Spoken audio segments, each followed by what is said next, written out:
দুঃসাহসিক চুরি কাণ্ড সোনামুড়ার দুঃখিত বিলোনিয়ায় দুঃসাহসিক চুরি কাণ্ড। বিলোনিয়া শহরের একেবারে উপকণ্ঠে বিলোনিয়া থানা থেকে ঢিলছড়া দূরত্বে অর্থাৎ 100 মিটারের মধ্যে জাতীয় সড়কের পাশে বিলোনিয়ার দুটি স্কুলে দুঃসাহসিক চুরি। বিলোনিয়ার শতবর্ষ প্রাচীন স্কুল বিলোনিয়া বিকেআই বিদ্যাজ্যোতি দ্বাদশ শ্রেণী বিদ্যালয় এবং তার ঠিক উল্টো দিকে বিলোনিয়ার সরকারি দ্বাদশ শ্রেণী বালিকা বিদ্যালয় একই সাথে দুঃসাহসিক চুরি কাণ্ড ঘটে। আর বিদ্যালয়ে এলে ঘটনাটি প্রত্যক্ষ করে চক্ষু চরকগজ হয়ে যায় বিদ্যালয়ের প্রধান শিক্ষক থেকে শুরু করে অন্যান্যদের। খবর দেওয়া হয় বিলোনিয়া থানায়, ছুটে আসে পুলিশ। দুটি বিদ্যালয়ে মোট 9টি রুমে তালা ভেঙে চোর ভেতরে প্রবেশ করে এই 9টি রুমে রাখা প্রায় 50টি আলমারি, তালা এবং লকার ভাঙে চোর। বিলোনিয়া বিকেআই স্কুল থেকে নগদ 50,000 টাকা সহ কম্পিউটারের সিপিইউ, হার্ড ডিস্ক এবং সিসিটিভি ক্যামেরার হার্ড ডিস্ক ও মেমোরি খুলে নিয়ে যায় চোর। পাশাপাশি বিলোনিয়া গার্লস স্কুল থেকে নগদ 3,000 টাকা সহ 25 থেকে 30টি ট্যাব চুরি করে নিয়ে যায়। ছুটে আসে ফরেনসিক দল। চুরির নমুনা সংগ্রহ করে তদন্ত শুরু করেছে পুলিশ।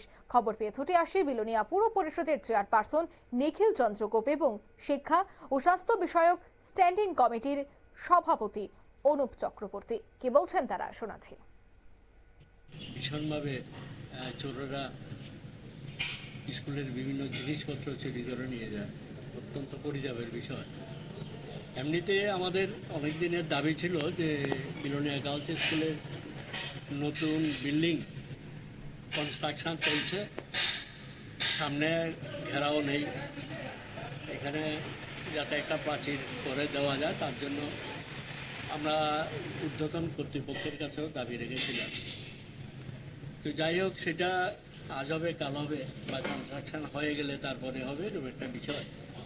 কিন্তু আজকে এসে দেখলাম স্কুলের ভিতরে যেভাবে চোররা প্রবেশ করে তারা তাদের স্কুলের একেবারে প্রয়োজনীয় জিনিসপত্রগুলি নিয়ে গেছে, সেটা অত্যন্ত পরিতাপের বিষয়। যে শহরে এইভাবে যদি স্কুলগুলির উপর চোররা হানা দেয় তাহলে আগামী দিনে স্কুলগুলি কিভাবে চলবে, কিভাবে তাদের স্কুলের জিনিসপত্র রক্ষা করবে। বিলোনিয়া দীর্ঘদিন সীমান্ত। আপনারা শুনলেন বিদ্যালয় কর্তৃপক্ষের বক্তব্য। পুলিশের নিষ্ক্রিয় ভূমিকা নিয়ে জনমনে প্রশ্ন যে কিভাবে দুটি বিদ্যালয়ে এ ধরনের চুরি কাণ্ড সংঘটিত হয়ে যায়। কোথায় রয়েছে পুলিশ, কোথায় রয়েছে প্রশাসন? অভিযোগ কিন্তু অবশ্যই উঠছে। অন্যদিকে এলাকার নেশাখোর যুবকেরাই এই চুরি কাণ্ডে সাথে যুক্ত রয়েছে, এমনটাও কিন্তু প্রাথমিক আন্দাজ। তবে যাই হোক, পুলিশ যেহেতু তদন্ত করছে তাই খুব দ্রুত যেন চোরকে হাতে নাতে গ্রেফতার করা হয় সে দাবি কিন্তু উঠছে সর্বত্র থেকে। নাকি এই চুরি কাণ্ডেও যে সমস্ত চোরেরা হাত সাফাই করেছে তারাও এই ঘটনায় পার পেয়ে যাবে, প্রশ্ন কিন্তু উঠতে শুরু করেছে। যাই হোক, তবে খুব দ্রুত যেন গ্রেফতার করা হয় সেই দাবি উঠছে। নিয়ে নিচ্ছি ছোট্ট একটি বিজ্ঞাপন বিরতি, সঙ্গে থাকুন।